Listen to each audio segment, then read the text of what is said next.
Kali ini kita bahas soal salah satu cobaan terbesar dalam berumah tangga, yaitu manakala kita tergoda oleh hadirnya orang ketiga.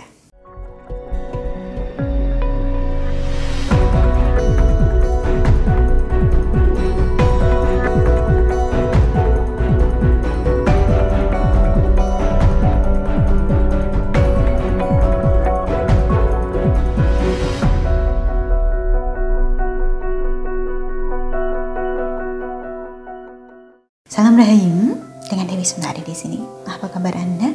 Saya doakan semoga selalu sehat dan senantiasa diberikan kemudahan serta kelancaran dimanapun Anda berada. Kali ini kita bahas soal salah satu cobaan terbesar dalam berumah tangga, yaitu manakala kita tergoda oleh hadirnya orang ketiga. Masalah jadi semakin rumit manakala si orang ketiga juga sudah sama-sama berkeluarga. Anda punya suami, dia juga punya istri. Atau sebaliknya Anda punya istri, dia pun sudah bersuami, serta sama-sama punya anak. Jangan kira hal ini jarang terjadi. Kisah semacam ini saya dengar setiap hari. Setiap hari pasti ada orang yang datang untuk bercerita bahwa dirinya ada hati dengan orang ketiga. Orang ketiga yang dimaksud sudah berkeluarga juga.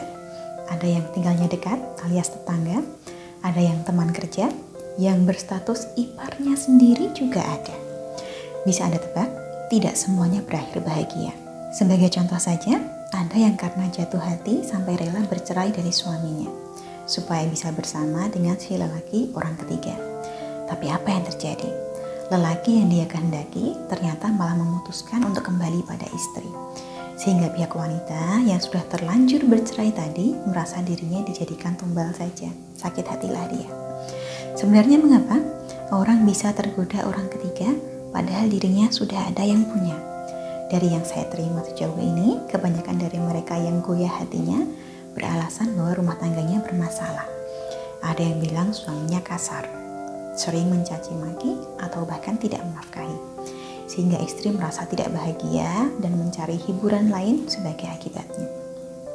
Sebaliknya, ada juga suami yang sudah kerja keras, tapi kerja kerasnya tidak dihargai istri, malah disepelekan atau dihina macam-macam. Ujung-ujungnya, suami kenal dengan wanita lain yang dianggap lebih menghargainya dan hubungan terlarang itu pun dimulai. Sehingga solusi untuk masalah ini sebenarnya cukup jelas. Bila ada masalah dalam rumah tangga kita, maka masalah itulah yang perlu diselesaikan dulu. Sebab jika rumah tangga kita sehat dan bahagia, keinginan atau godaan untuk mendua akan semakin kecil adanya.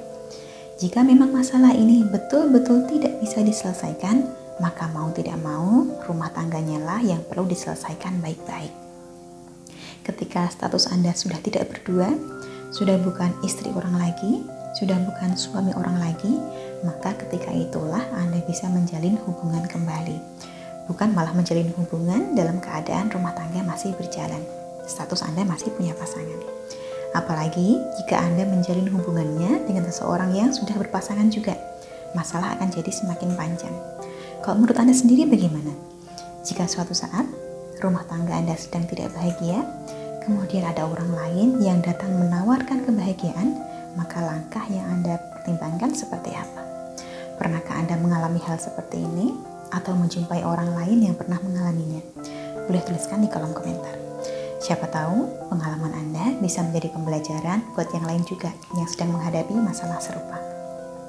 Dan untuk Anda yang ingin mendapatkan solusi seputar masalah asmara maupun rumah tangga, bisa hubungi nomor yang tertera. Akhir kata, dari saya cukup sekian. Terima kasih banyak untuk Anda yang telah menyaksikan. Sampai jumpa di kesempatan selanjutnya dan salam Rahayu.